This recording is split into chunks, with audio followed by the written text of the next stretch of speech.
Hallelujah. ದೇವರಿಗೆ ಸ್ತೋತ್ರ ಪ್ರಿಯರೇ. ಮತ್ತೊಂದು ದಿನ ದೇವರು ನಮಗೆ ಕೊಟ್ಟಿದ್ದಾರೆ ದೇವರ ವಾಕ್ಯ ಧ್ಯಾನ ಮಾಡುವುದಕ್ಕಾಗಿ. ಬನ್ನಿ ಒಂದು ಚಿಕ್ಕ ಪ್ರಾರ್ಥನೆಯೊಂದಿಗೆ ಪ್ರಾರಂಭಿಸೋಣ. ಪರಿಶುದ್ಧ ದೇವರೇ, ನಿಮಗೆ ವಂದನೆಗಳು. ಈ ದಿನ ನಿಮ್ಮ ಮಾತಿಗಾಗಿ, ನಿಮ್ಮ ವಾಕ್ಯಕ್ಕಾಗಿ ಕಾದುಕೊಂಡು ಹುಡುಕುತ್ತಿರುವಾಗ ನಮ್ಮೊಂದಿಗೆ ಮಾತಾಡಿರಿ. ನಿಮ್ಮ ಸನ್ನಿಧಿ ಬಯಸಿರಿ ಎಂದು ಹೇಳಿದ್ದೀರಿ. ನಾವು ಬಯಸಿ ಹುಡುಕುತ್ತಿದ್ದೇವೆ. ಸಮೃದ್ಧಿಯಾಗಿ ನಮ್ಮನ್ನು ಆಶೀರ್ವದಿಸಿರಿ ಮತ್ತು ಎಲ್ಲರನ್ನೂ ಆಶೀರ್ವದಿಸಿರಿ ಎಂದು ಕ್ರಿಸ್ತನ ನಾಮದಲ್ಲಿ ಬೇಡುತ್ತೇನೆ ತಂದೆಯೇ, ಆಮೇನ್. ನನ್ನ ಸನ್ನಿಧಿ ಹುಡುಕಿರಿ ಎಂದು ಯೇಸು ಹೇಳುತ್ತಾ ಇದ್ದಾರೆ ಪ್ರಿಯರೇ. ಹಾಗಾದರೆ ಬೆಳಗ್ಗೆಯೇ ಎದ್ದಿರಲ್ಲವೇ? ಎದ್ದಿದ್ದೀರೋ ಇಲ್ಲವೋ? ಬೈಬಲ್ ಓದಿದ್ದೀರಾ? ನಿಮ್ಮ ಬ್ರೇಕ್ಫಾಸ್ಟ್ ಟೇಬಲ್ ಹತ್ತಿರ ಯಾವಾಗಲೂ ಬರೆದಿಟ್ಕೊಳ್ರಿ. ಅದೇನೆಂದರೆ, ಈ ದಿನ ದೇವರ ವಾಕ್ಯ ಓದಿದ್ದೀರಾ ಎಂಬುದಾಗಿ, ಬೈಬಲ್ ಓದಿದ್ದೀರಾ ಎಂಬುದಾಗಿ. ಬ್ರೇಕ್ಫಾಸ್ಟ್ ಮಾಡುವುದಕ್ಕಿಂತ ಮುಂಚೆ ದೇವರ ವಾಕ್ಯವನ್ನು ಪಠಿಸಿ ಪ್ರಾರ್ಥಿಸಿ ಊಟ ಮಾಡಿರಿ. ಫುಡ್ ಪಾಯ್ಸನ್ ಅನ್ನಬಹುದು, ಸ್ಟಮಕ್ ಡಿಸಾರ್ಡರ್ ಅನ್ನಬಹುದು, ಹಸುವೆ ತಾಳಲಿಕ್ಕಾಗ್ತಾ ಇಲ್ಲ ಅನ್ನುತ್ತಿರಬಹುದು, ಹೊಟ್ಟೆ ಉಬ್ಬಿಕೊಂಡಿದೆ ಅನ್ನುತ್ತಾ ಇರಬಹುದು. ಇವೆಲ್ಲವುಗಳಿಂದ ನಮಗೆ ಬಿಡುಗಡೆ ಉಂಟಾಗ್ತದೆ. ನಾನು ಹೇಳ್ತಿರೋದು ಥಿಯರಿ ಅಲ್ಲ ಪ್ರಿಯರೇ, ಇದು ನಿಜ. ನಿಮ್ಮ ಮುಂದಿರುವ ಆಹಾರವನ್ನು ದೇವರಿಗೆ ಸ್ತುತಿ ಸಲ್ಲಿಸಿ ಭುಜಿಸುವುದಾದರೆ ನಿಮಗೆ ಅದು ಆಶೀರ್ವಾದಕರವಾಗಿರುತ್ತೆ. ನಮ್ಮ ಫುಡ್ ಹ್ಯಾಬಿಟ್ಸ್ ಸರಿಯಾಗಿಲ್ಲದೆ ಇರುವಾಗ ನಮ್ಮ ಆರೋಗ್ಯವೂ ಕೂಡ ಸರಿಯಾಗಿರುವುದಿಲ್ಲ. ನಮ್ಮ ಶರೀರ ಆರೋಗ್ಯ ಸರಿಯಾಗಿಲ್ಲದೆ ಇರುವಾಗ ನಮ್ಮ ಅಂತರ್ಯದೊಳಗೆ ಮನಸ್ಸು ಕೂಡ ಸರಿಯಾಗಿರುವುದಿಲ್ಲ.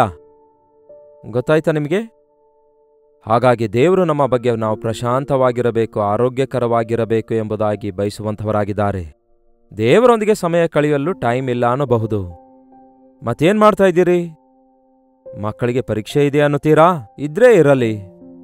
ಎಷ್ಟೇ ಓದು ಅಂದ್ರೆ ಮಕ್ಕಳು ಓದುತ್ತಾ ಇಲ್ಲ. ಓದಲಾರದಕ್ಕಾಗಿ ಪೇರೆಂಟ್ಸ್ ಎಷ್ಟೋ ವರಿ ಆಗ್ತಾರೆ. ಓದು ಮಗನೇ, ಓದಿ ಸಾಯಿ ಅನ್ನುತ್ತಾರೆ.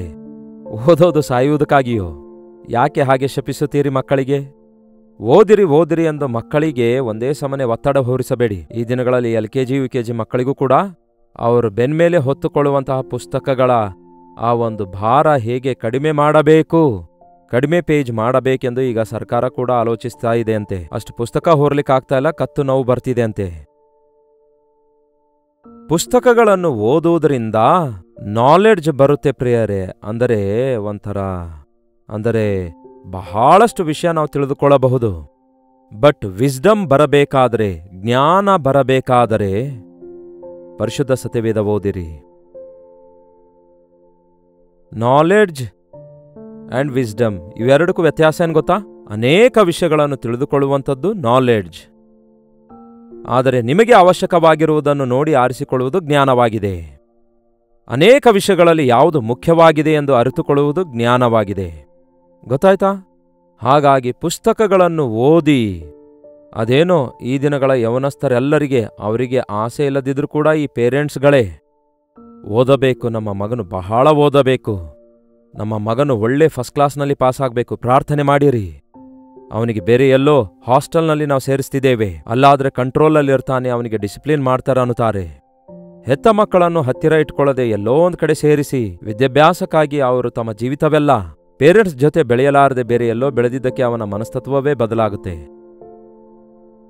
ಬೆಳಿಗ್ಗೆ ಎದ್ದು ಬೈಬಲ್ ಏನಾದರೂ ಓದು ಅಂತ ಹೇಳುತ್ತೀರೋ? ಅದನ್ನು ಮಾತ್ರ ಹೇಳೋದಿಲ್ವಲ್ಲ. ಮಲಗುವ ಮುಂಚೆ ಬೈಬಲ್ ಓದಿದೆಯಾ ಮಗನೇ ಎಂದು ಏನಾದರೂ ಕೇಳುತ್ತೀರೋ? ಅಷ್ಟಕ್ಕೂ ಮೊದಲು ನೀವು ಓದುತ್ತೀರೋ? ನೀವು ಓದುವುದಾದರೆ ನಿಮ್ಮ ಮಕ್ಕಳು ಆಟೋಮೆಟಿಕ್ ಆಗಿ ಅವರು ಬೈಬಲ್ ಹಿಡ್ಕೊಂಡು ಓದುತ್ತಾರೆ. ನಿಮ್ಮ ಮಕ್ಕಳಿಗೆ ನೋಡಿರಿ, ನೀವು ಪ್ರಾರ್ಥಿಸುವಾಗ ಅವರು ಮುಸ್ಕಾಕಿಕೊಂಡು ಪ್ರಾರ್ಥಿಸ್ತಾರೆ. ನೀವು ಬೈಬಲ್ ಓದುವಾಗ ಅವರು ಕೂಡ ಒಂದು ಪುಸ್ತಕ ತೆರೆದಿಟ್ಟು ಓದುವ ರೀತಿಯಲ್ಲಿ ಕೂತ್ಕೊಳ್ತಾರೆ, ನಿಮ್ಮೊಂದಿಗೆ ಐಕ್ಯವಾಗಿರುತ್ತಾರೆ. ಹೌದು ಪ್ರಿಯರೇ, ಈ ಲೋಕದಲ್ಲಿ ಪುಸ್ತಕಗಳ ನಾಲೆಡ್ಜ್ಗೆ ಯಾವ ಅಂತ್ಯವೇ ಇಲ್ಲ. ಕಂಡುಹಿಡಿಯುತ್ತಲೇ ಇದ್ದಾರೆ, ಬರೆಯುತ್ತಲೇ ಇದ್ದಾರೆ, ಹೊಸ ಅಪ್ಡೇಟ್ ಬರ್ತಲೇ ಇವೆ. ಆದರೆ ದೈವ ಜ್ಞಾನ ಬೇಕು ನಮಗೆ. ಪ್ರಸಂಗಿಯಲ್ಲಿ ಸೊಲೊಮೋನನೆಂಬ ಮಹಾಜ್ಞಾನಿ ಬರೆದಿರುವ ಕೆಲವು ಮಾತುಗಳಿವೆ ನೋಡಿ. ಮುಕ್ತಾಯದಲ್ಲಿ 12ನೇ ಅಧ್ಯಾಯದ 12ನೇ ವಚನ ಹೇಳುತ್ತೆ, ಕಂದ, ಇವಲ್ಲದೆ ಉಳಿದವುಗಳಲ್ಲಿಯೂ ಎಚ್ಚರದಿಂದಿರು. ಬಹುಗ್ರಂಥಗಳ ರಚನೆಗೆ ಮಿತಿಯಿಲ್ಲ. ಅತಿ ವ್ಯಾಸಂಗವು ದೇಹಕ್ಕೆ ಆಯಾಸ. ಏನಂತೆ? ಬಹುಗ್ರಂಥಗಳ ರಚನೆಯಾಗುವುದು, ಅದಕ್ಕೆ ಮಿತಿಯಿಲ್ಲ. ವಿಸ್ತಾರವಾಗಿ ವ್ಯಾಸಂಗ ಮಾಡುವುದು ದೇಹಕ್ಕೆ ಆಯಾಸ ಅಂತೆ. ಎಷ್ಟೇ ಓದಿದರೂ ಸಹ, ಎಷ್ಟೇ ಓದಿದ್ರೂ ಕೂಡ ಎಷ್ಟೋ ಮಕ್ಕಳಿಗೆ ಸೈಟ್ಸ್ ಬರ್ತಾ ಇವೆ. ಕೆಲವರಂತೂ ಸೋಡಾ ಗ್ಲಾಸ್ ಹಾಕೊಳ್ತಾ ಇದ್ದಾರೆ. ಓದು ಓದು ಓದು ಓದು ಅನ್ನುತ್ತಾರೆ ಹೊರತು ಹಿತೋಪದೇಶವನ್ನು ಕೇಳು. ನಿನಗೆ ಹಿತ ಉಂಟು ಮಾಡುವ, ನಿನಗೆ ಮೇಲುಂಟು ಮಾಡುವ ಮಾತನ್ನು ಕೇಳು. ಪರಿಶುದ್ಧ ಸತ್ಯವೇದದಲ್ಲಿ ನಮಗೆ ಹಿತೋಪದೇಶಗಳಿವೆ. ಈ ಪರಿಶುದ್ಧ ಸತ್ಯವೇದ ಪ್ರಿಯರೇ ಪರಿಶುದ್ಧಾತ್ಮನ ಪ್ರೇರೇಪಣೆಯಿಂದ ಬರೆಯಲ್ಪಟ್ಟಿದೆ. ಇದರಲ್ಲಿ ಮತ್ತೆ ಯಾವುದೂ ಅಪ್ಡೇಟ್ ಮಾಡುವ ಅವಶ್ಯಕತೆ ಇಲ್ಲ. ಯಾವತ್ತೋ ಬರೆಯಲ್ಪಟ್ಟ ಈ ಗ್ರಂಥ ಈಗಿನ ವಿಷಯಗಳ ಕುರಿತು ಮಾತಾಡುತ್ತೆ ನೋಡಿ. ಯಾವುದೋ ಒಂದು ಜನಾಂಗಕ್ಕಾಗಿ ಬರೆದಿರುವಂತಹ ಪತ್ರಗಳು ಈ ದಿನ ನಮ್ಮೊಂದಿಗೆ ಮಾತಾಡ್ತಿವೆ ನೋಡಿ. ಕಾರಣ ಇವು ಜೀವವುಳ್ಳ ದೇವರ ಮಾತಾಗಿವೆ. ಆತನ ಮಾತು ಅಳಿದು ಹೋಗುವುದಿಲ್ಲ. ಆಕಾಶ ಭೂಮಿ ಅಳಿದು ಹೋದರೂ ಆತನ ಮಾತು ಅಳಿದು ಹೋಗುವುದಿಲ್ಲ. ಪರಿಶುದ್ಧಾತ್ಮನ ಪ್ರೇರೇಪಣೆಯಿಂದ ಬರೆಯಲ್ಪಟ್ಟ ಈ ಮಾತುಗಳು ನಮಗೆ ಹಿತೋಪದೇಶಗಳನ್ನು ಕೊಡುತ್ತವೆ. ಹಾಗಾಗಿ ನೀವು ಪುಸ್ತಕಗಳನ್ನು ಓದುವ ಮುನ್ನ ಬೈಬಲನ್ನು ಓದಿಕೊಂಡು, ಪ್ರಭುವೇ, ನಿಮ್ಮ ವಾಕ್ಯದಿಂದ ನನಗೆ ಜ್ಞಾನ ದಯಪಾಲಿಸಿರಿ, ಆ ವಾಕ್ಯದ ಸಾರಾಂಶವನ್ನು ಅರ್ಥ ಮಾಡಿಕೊಳ್ಳಬೇಕು. ಬೈಬಲ್ ಓದುತ್ತೇವೆ ಎಂದು ಬಹಳಷ್ಟು ಜನ ಹೇಳುತ್ತಾರೆ. ನೀವು ಎಷ್ಟು ಬೈಬಲ್ ಓದಿದ್ದೀರಿ, ಎಷ್ಟು ಸಾರಿ ಬೈಬಲ್ ಓದಿದ್ದೀರಿ ಎನ್ನುವುದರ ಮೇರೆಗೆ ಅತಿಶಯಿಸುವುದರಿಂದ ಪ್ರಯೋಜನವಿಲ್ಲ. ನೀವು ಓದಿರುವುದನ್ನು ಅರ್ಥ ಮಾಡಿಕೊಂಡಿದ್ದೀರಾ, ಅನುಸರಿಸುತ್ತಾ ಇದ್ದೀರಾ ಎನ್ನುವಂಥದ್ದು ಬಹಳ ಪ್ರಾಮುಖ್ಯ ಪ್ರಿಯರೇ. ಬೈಬಲ್ ಎಲ್ಲ ನಿಮಗೆ ಗೊತ್ತಿಲ್ಲದೇ ಇರಬಹುದು. ನಿಮಗೆ ಗೊತ್ತಿರುವ ವಾಕ್ಯಕ್ಕೆ ನೀವು ವಿಧೇಯರಾಗುವುದಾದರೆ ಆಶೀರ್ವಾದ ಹೊಂದುತ್ತೀರಿ. ದೇವರ ವಾಕ್ಯವನ್ನು ಕೆಲವರು ಕೇಳಿ ಬಿಟ್ಟು ಬಿಡ್ತಾರೆ. ಕೆಲವರಾದರೂ ಕೇಳಿ ಗ್ರಹಿಸಿ ಅವಲಂಬಿಸಿ ಆಶೀರ್ವಾದ ಹೊಂದುತ್ತಾರೆ ಅನುಸರಿಸುವುದರ ಮೂಲಕ.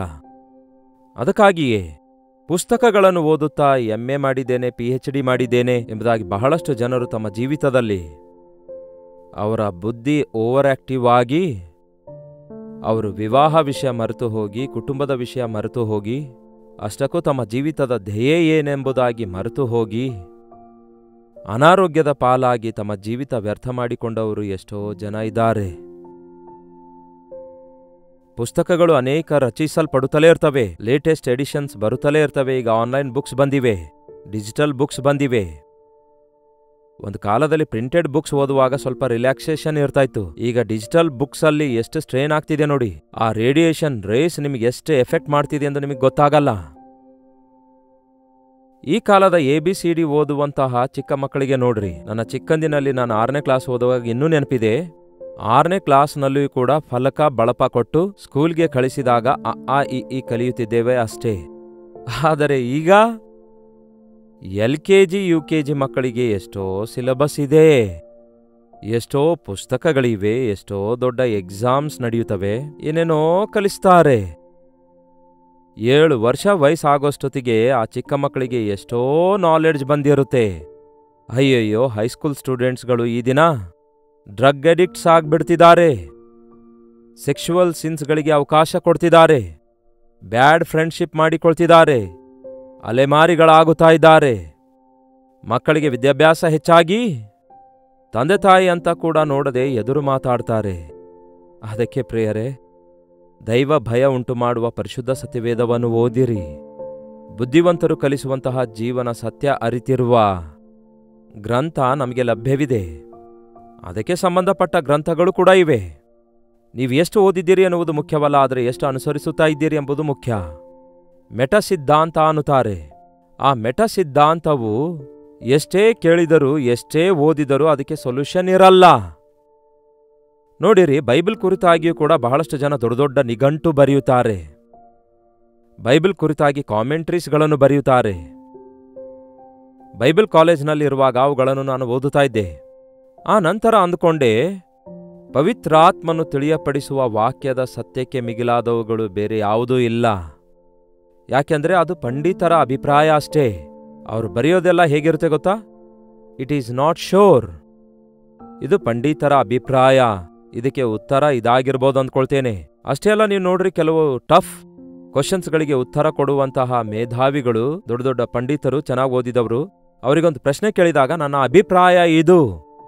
ಅಭಿಪ್ರಾಯ ಇದು ಅನ್ನುತ್ತಾರೆ ಹೊರತು as this is the truth, ಇದೇ ಸರಿಯಾದದ್ದು, ಇದೇ ಸತ್ಯ ಎಂಬುದಾಗಿ ಹೇಳಲಿಕ್ಕಾಗುತ್ತೋ? ಹಾಗೆ ಹೇಳಬಲ್ಲಾತನು ಒಬ್ಬನೇ, ಐ ಆಮ್ ದ ಟ್ರೂತ್, ನಾನೇ ಮಾರ್ಗವೂ ಜೀವವೂ ಸತ್ಯವೂ ಆಗಿದ್ದೇನೆ ಎಂದು ಸ್ಪಷ್ಟವಾಗಿ ಹೇಳಿರುವ ಯೇಸುವಿನ ಮಾತುಗಳು ನಮಗೆ ಜೀವದ ಬುಗ್ಗೆಯಾಗಿವೆ. ಯೇಸುವಿನ ಮಾತುಗಳಿಂದ, ಆತನ ಹೃದಯದ ಆಸೆಗಳಿಂದ, ಆತನ ಹೃದಯದ ಉದ್ದೇಶಗಳಿಂದ ತುಂಬಿದ್ದಾಗಿದೆ ದೇವರ ಉಸಿರು. ಆತನು ಊದಿದಾಗ ಬರೆಯಲಾಯಿತು ಈ ಪರಿಶುದ್ಧ ಸತ್ಯವೇದ. ಓದ್ರಿ, ಮಿನಿಮಮ್ ಕ್ವಾಲಿಫಿಕೇಶನ್ ನಮ್ಮ ಮಕ್ಕಳಿಗೆ ಬೇಕೇ ಬೇಕು, reading, writing and general knowledge. But ಸುಮ್ಮನೆ ಏನೋ ದೊಡ್ಡ ಮೇಧಾವಿಗಳಾಗಬೇಕು ಅಂತ್ಯವೇ ಇಲ್ಲದೆ 30-40 ವರ್ಷ ಬಂದರೂ ಕೂಡ ಈ ದಿನಗಳಲ್ಲಿ ಬಹಳಷ್ಟು ಜನ ಮಕ್ಕಳ ತಂದೆ ತಾಯಿಗಳು ಮಕ್ಕಳನ್ನ ಎತ್ಕೊಂಡು ಬಂದು ನನಗಾಗಿ ಪ್ರಾರ್ಥನೆ ಮಾಡಿ ಪಾಸ್ಟೇ, ಎಕ್ಸಾಮ್ ಬರೀಲಿಕ್ಕೆ ಹೋಗ್ತೇನೆ ಅನ್ನುತ್ತಾರೆ. ಯಾವ ಎಕ್ಸಾಮ್ಸ್ ಅಮ್ಮ? ಏನೋ ಕಟ್ತಿದ್ದೇನೆ, ಅದನ್ನು ಬರೆಯುತ್ತಿದ್ದೇನೆ, ಇದನ್ನು ಬರೆಯುತ್ತಿದ್ದೇನೆ ಎಂದು ಹೇಳುವಾಗ ಮಕ್ಕಳನ್ನು ಹೆತ್ತಿರುವ ತಾಯಿ ಇನ್ನು ಓದುವುದೇನು, ಪರೀಕ್ಷೆಗಳನ್ನು ಬರೆಯುವುದೇನು, ಯಾವುದೋ ಒಂದು ಉದ್ಯೋಗ ಪಡ್ಕೊಳ್ಳುವುದಕ್ಕಾಗಿ. ಎಷ್ಟೇ ಓದಿದ್ರೂ ಉದ್ಯೋಗವಿಲ್ಲದೆ ಎಷ್ಟು ಜನ ಈ ದಿನ ಬೇಸರಗೊಳ್ತಾ ಇಲ್ಲ, ಎಷ್ಟೋ ಜನ ಈ ದಿನ ಬೇಸತ್ತು ಹೋಗ್ತಿದ್ದಾರೆ. ದೇವರು ಆಶೀರ್ವದಿಸುವಾಗ ಅದು ಎಂದೆಂದಿಗೂ ಆಶೀರ್ವಾದಕರವಾಗಿರುತ್ತೆ. ಆ ದಿನ ಪೇತ್ರ, ಯೋಹಾನರು ವಿದ್ಯಾಭ್ಯಾಸ ಮಾಡಲಿಲ್ಲ, ಆದರೆ ಯೇಸುವಿನೊಂದಿಗಿದ್ದಿದ್ದಕ್ಕೆ ಇವರಿಗೆ ಪಾಂಡಿತ್ಯ ಎಲ್ಲಿಂದ ಬಂತು? ಇವರಿಗೆ ಧೈರ್ಯ ಎಲ್ಲಿಂದ ಬಂತು? ಇವರು ಯಾವ ಮಿಲಿಟರಿ ಟ್ರೈನಿಂಗಿಗೆ ಹೋಗ್ಲಿಲ್ವಲ್ಲ, ಇವರು ಯಾವುದೇ ಪದವಿ ಪೂರ್ವ ಕಾಲೇಜ್ಗೆ ಹೋಗ್ಲಿಲ್ವಲ್ಲ, ಇವರು ಪಂಡಿತರಲ್ವಲ್ಲ, ಎಲ್ಲಿಂದ ಪಾಂಡಿತ್ಯ ಬಂತು ಎಂದು ಜನರು ಪ್ರಶ್ನಿಸಿಕೊಂಡು ತಾವೇ ಉತ್ತರ ಕೊಟ್ಕೊಳ್ತಾ ಇದ್ರಂತೆ. ಓಹೋ, ಇದು ಕರ್ತನಾದ ಯೇಸುವಿನೊಂದಿಗಿರುವುದರಿಂದ ಇವರಿಗೆ ಆ ಜ್ಞಾನ ಬಂದಿತು ಅಂದುಕೊಂಡ್ರು. ಹೌದು ಪ್ರಿಯರೇ, ಜ್ಞಾನ ಕಡಿಮೆ ಇದ್ರೆ ನನಗೆ ಬೇಡಿಕೊಳ್ಳಿರಿ ಎಂದು ದೇವ್ರು ಹೇಳಿದ್ದಾರೆ.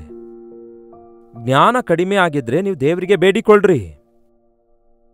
ಅಪನಂಬಿಕೆಯಿಂದ ಅಲ್ಲದೆ ನಂಬಿಕೆಯಿಂದ ಬೇಡಿಕೊಳ್ಳ್ರಿ. ಯೇಸು ಕ್ರಿಸ್ತನಿಗೆ ಮತ್ತೊಂದು ಹೆಸರೇ ಜ್ಞಾನವಾಗಿದೆ. ಜ್ಞಾನ ಬೀದಿಗಳಲ್ಲಿ ಕೂಗುತ್ತಾ ಇದೆ ಅಂತೆ. ದೇವರ ಮಾತುಗಳು ಈ ದಿನಗಳಲ್ಲಿ ಎಲ್ಲಿ ನೋಡಿದ್ರೂ ಕೂಡ ಪ್ರತಿಧ್ವನಿಸುತ್ತಲೇ ಇವೆ. ನಿಮ್ಮ ದೇಹ ಹೇಗೆ ಕಾಪಾಡಿಕೊಳ್ಳಬೇಕು, ನೀವು ಮರಣದ ನಂತರ ಇರುವ ಜೀವಿತಕ್ಕಾಗಿ ಹೇಗೆ ಸಿದ್ಧಗೊಳ್ಳಬೇಕು, ಅಷ್ಟಕ್ಕೂ ನಮ್ಮ ಜೀವಿತದ ರಹಸ್ಯ ಏನಾಗಿದೆ, ಅಷ್ಟಕ್ಕೂ ನಾವು ಹೇಗೆ ಈ ಜೀವಿತದಲ್ಲಿ ಐಕ್ಯತೆಯಿಂದ ಬದುಕಬೇಕು, ಸಮಾಧಾನದಿಂದ ಬದುಕಬೇಕು, ಒಂದು ಕುಟುಂಬ ಹೇಗೆ ಕಟ್ಟಿಕೊಳ್ಳಬೇಕು, ಜ್ಞಾನವುಳ್ಳ ಸ್ತ್ರೀಯಾಗಿ ನಿಮ್ಮ ಕುಟುಂಬ ಹೇಗೆ ಕಟ್ಟಿಕೊಳ್ಳಬೇಕು ಎಂಬ ಈ ವಿಷಯಗಳಿಗೆ ಎಷ್ಟೇ ಪುಸ್ತಕ ನೀವು ಓದಿದ್ರೂ ಕೂಡ, ಅಡಿಗೆ ಕಲಿಯುವುದಕ್ಕಾಗಿ ಪುಸ್ತಕ ಓದುವಾಗ ಅಡಿಗೆ ಮಾಡಿಕೊಂಡು ತಿಂದಿದ್ದ ಕೂಡಲೇ ಅಲ್ಲಿಗೆ ಮುಗಿದೋಗ್ಬೋದೇನೋ. ಆದರೆ ದೇವರ ವಾಕ್ಯ ನಮಗೆ ನಿತ್ಯ ಜೀವ ಕೊಡುತ್ತದೆ, ನಿತ್ಯ ಆನಂದ ಕೊಡುತ್ತದೆ, ನಮಗೆ ದೈವ ಜ್ಞಾನವನ್ನು ಕೂಡ ಕೊಡುತ್ತದೆ. ಯಾವುದು ಒಳ್ಳೆಯದು, ಯಾವುದು ಕೆಟ್ಟದು ಎಂದು ತಿಳಿದುಕೊಳ್ಳುವಂತಹ, ವಿವೇಚಿಸುವಂತಹ ಜ್ಞಾನ ನಮಗುಂಟಾಗ್ತದೆ. ಎಷ್ಟೋ ಇವೆ, ಆದರೆ ಯಾವುದು ಬೇಕು ಎಂದು ತಿಳಿದುಕೊಳ್ಳಲಾರದೇ ಇರುವುದು ಅಜ್ಞಾನವಲ್ಲವೋ? ಎಷ್ಟೋ ಓದಿದ್ದೀರಿ, ಆದರೆ ನಿಮ್ಮ ಬದುಕಿನಲ್ಲಿ ಅಗತ್ಯವಿರುವುದಕ್ಕೆ ಉತ್ತರ ದೊರಕದೇ ಇರುವಂಥದ್ದು ವಿಫಲತೆಯಲ್ಲವೋ? ಬದುಕಿನ ಮರ್ಮ ತಿಳಿದುಕೊಳ್ಳಬೇಕಾದ್ರೆ, ಜೀವನ ರಹಸ್ಯ ತಿಳಿದುಕೊಳ್ಳಬೇಕಾದ್ರೆ ದೇವರ ವಾಕ್ಯವನ್ನು ಓದಿರಿ. ದೇವರಿಗೋಸ್ಕರ ದೇವರ ಸನ್ನಿಧಿಯಲ್ಲಿ ನಿಮ್ಮ ಸಮಯವನ್ನು ವೆಚ್ಚ ಮಾಡಿರಿ. ದೇವರಿಗೆ ಬೇಡಿಕೊಳ್ಳಿರಿ, ಯಾಕೆಂದರೆ ಮೇಲಿನಿಂದ ಬಂದ ಜ್ಞಾನ ಪವಿತ್ರವಾದದ್ದಾಗಿದೆ, ಮೃದುವಾದದ್ದಾಗಿದೆ. ನಮಗೆ ಜೀವಿತದಲ್ಲಿ ಎಷ್ಟೋ ಸಾಮರಸ್ಯವನ್ನು, ಸಮಾಧಾನವನ್ನು ಕೊಡುವಂಥದ್ದಾಗಿದೆ. ಈ ಲೋಕದ ಜ್ಞಾನ ಯುಕ್ತಿಗಳು, ಕುಯುಕ್ತಿಗಳು, ತಂತ್ರಗಳು, ಮಾಯಗಳು, ಮಂತ್ರಗಳು, ಮೋಸಗಳು, ಅದೇ ಜ್ಞಾನ ಅಂದ್ಕೊಳ್ತಾರೆ ಕೆಲವರು. ಯುಕ್ತಿಯುಳ್ಳ ಸರ್ಪವು ಸೈತಾನನ ರೂಪದಲ್ಲಿ ಈ ದಿನ ಅನೇಕರಿಗೆ ಕುಯುಕ್ತಿಯುಳ್ಳವರನ್ನಾಗಿ ಮಾಡ್ತಿದೆ. ಅದಕ್ಕಾಗಿ ದೇವರು ಕೊಡುವ ದೈವಜ್ಞಾನ ಹೊಂದಿಕೊಳ್ಳೋಣ. ಈ ಲೋಕದಲ್ಲಿ ಜ್ಞಾನವುಳ್ಳವರಾಗಿ ನಮ್ಮ ಕುಟುಂಬ ಕಟ್ಟಿಕೊಳ್ಳೋಣ. ಸಹೋದರಿ ಕೇಳಿರಿ, ಜ್ಞಾನವುಳ್ಳ ಸತಿ ತನ್ನ ಮನೆ ಕಟ್ಟಿಕೊಳ್ಳುವಳು. ಸಹೋದರ ಕೇಳಿರಿ, ನಿಮ್ಮ ಹೆಂಡತಿ ಬಲಹೀನಳಾಗಿದ್ದಾಳೆಂದು ಗುರುತಿಸಿ ಜ್ಞಾನವಂತರಾಗಿ ಸಂಸಾರ ಮಾಡಿರಿ. ಪ್ರಿಯ ಮಕ್ಕಳೇ ಕೇಳಿರಿ, ಜ್ಞಾನವುಳ್ಳಂತಹ ಮಗನು ತಂದೆಗೆ ಸಂತೋಷಪಡಿಸುತ್ತಾನೆ. ಜ್ಞಾನವುಳ್ಳಂಥವನು ಪಾಪದ ತಂಟೆಗೆ ಹೋಗುವುದಿಲ್ಲ, ತನ್ನ ದೇಹವನ್ನು ದೇವರ ಆಲಯವನ್ನಾಗಿ ಕಾಪಾಡಿಕೊಳ್ತಾನೆ. ಪ್ರಾರ್ಥನೆ. ಪರಿಶುದ್ಧ ದೇವರೇ, ಪ್ರೀತಿಯುಳ್ಳ ತಂದೆಯೇ, ದೈವ ಜ್ಞಾನ ಉಂಟು ಮಾಡುವ ದೇವರ ವಾಕ್ಯ ಓದಿ ಧ್ಯಾನ ಮಾಡಲು ನಮಗೆ ಸಹಾಯ ಮಾಡಿರಿ.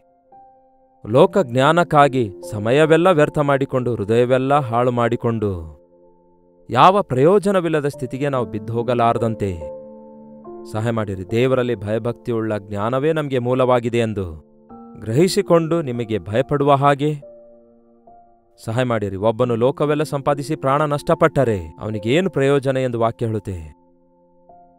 ಈ ಲೋಕ ಅರಿಯದೆ ಲೋಕಾನುಸಾರವಾದ ಪ್ರಯತ್ನಗಳಲ್ಲಿ ಸಾಗುತ್ತಾ ಇರೋದಾದರೆ ನಿಮ್ಮನ್ನು ನಂಬಿದ ನಾವು ದೇವರೇ ಜ್ಞಾನವುಳ್ಳವರಾಗಿ ಜೀವಿಸಲು ಸಹಾಯ ಮಾಡಿರಿ. ಜ್ಞಾನ ಉಳ್ಳವರು ಆತ್ಮಗಳನ್ನು ರಕ್ಷಣೆಯೊಳಗೆ ನಡೆಸುತ್ತಾರೆ ಎಂಬುದನ್ನು ಗುರುತಿಸಿ ಅಜ್ಞಾನದಲ್ಲಿ ಅಂತ್ಯವಾಗುತ್ತಾ ನಶಿಸಿ ಹೋಗುವಂಥವರನ್ನು ನಿಮ್ಮ ಜ್ಞಾನ ಉಂಟು ಮಾಡುವ ಸುವಾರ್ತೆ ಪ್ರಕಟಿಸಲು ನಮ್ಮ ಒಬ್ಬೊಬ್ಬರಿಗೂ ಸಹಾಯ ಮಾಡಿರಿ ಎಂದು ಕ್ರಿಸ್ತನ ನಾಮದಲ್ಲಿ ಬೇಡುತ್ತೇನೆ ತಂದೆಯೇ, ಆಮೇನ್.